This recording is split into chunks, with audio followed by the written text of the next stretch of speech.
Basic గా ఏంటంటే first వాళ్ళది అట్లాగా ఒకటి చెప్పి, అయ్యా నేను ఇక్కడ వీళ్ళ ఉద్దేశం ఏంటంటే ఆ వార్త చూస్తే ఓ బ్లాక్ మెయిలింగ్, అరే నేను వైసీపీ ముద్రతో నేను వార్త రాశా, నా డబ్బులు నాకు రావట్లేదు కాబట్టి, అరే అధికారి నీ సంగతి కూడా తెలుస్తున్నా, నీ పని ఏందయ్యా అంటే నువ్వు వాళ్ళతో చెప్పి డబ్బులు ఇప్పించు, మాకు నెలకి ఇప్పిస్తావా, ఏడాదికి ఇప్పిస్తావా, రోజుకి ఇప్పిస్తావా, నువ్వు ఇప్పించు, ఇప్పించలేదంటే నీ బట్టలు ఇప్పుతాం.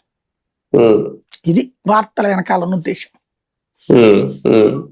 కానీ ఒకటి సార్, బొలిశెట్టి గారు చేసిన ట్వీట్ ని ఎలా చూడాలి అంటే, ఇది మైనింగ్ కంప్లీట్ గా దళితుల భూముల్లో అక్కడ యథేచ్ఛగా దోపిడీ జరుగుతోంది. ఒకప్పుడు పవన్ కళ్యాణ్ గారు మాట్లాడిన ఆ వీడియోను కూడా ఈయన ట్యాగ్ చేసి మరి పోస్ట్ చేయడం. ఓకే, ఇప్పుడు ఆయన పార్టీలో లేరు, లేకపోయినా ఆయన ప్రస్తావించిన అంశాన్ని అయితే మాత్రం పరిగణలో తీసుకోవాలి కదా. అంటే బేసిక్ గా ఒకటి, బొలిశెట్టి సత్యనారాయణ గారు, కొలికిపూడి శ్రీనివాస్ వీళ్ళందరూ కొంచెం టెంపర్ బ్యాచ్. అంటే వీళ్ళు దోచుకుతంటాం అలవాటు చేత కానటువంటి వాళ్ళు, కాస్త ఇంతవరకు డిబేట్లలో వీటిలో నీతులు చెప్పినటువంటి వాళ్ళు కాబట్టి వాళ్ళు అవినీతికి అలవాటు పడలేక కళ్ళెదురుగుండా అవినీతి జరుగుతుంటే ఆ అధికార కూటమిలో భాగస్వాములుగా ఉండి ఆ ముద్ర తమకి పడకూడదని నిజాయితీగా మాట్లాడుతున్నటువంటి వాళ్ళు వీళ్ళు. బొలిశెట్టి రాసింది పవన్ కళ్యాణ్ ట్వీట్ చేసి పెట్టాడు. పవన్ కళ్యాణ్కి తెలియదు ఇదంతా.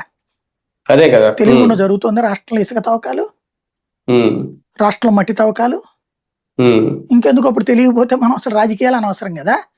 ఎంతమంది ఎమ్మెల్యేలు పెట్టుకుని, ఇంతమంది కేడర్ పెట్టుకుని ఇసుక తవ్వుతున్నది పవన్ కళ్యాణ్కి తెలియదా? అదే కదా, జగన్ టైంలో అయితే వెళ్ళి మరీ చూపెట్టారు కదా.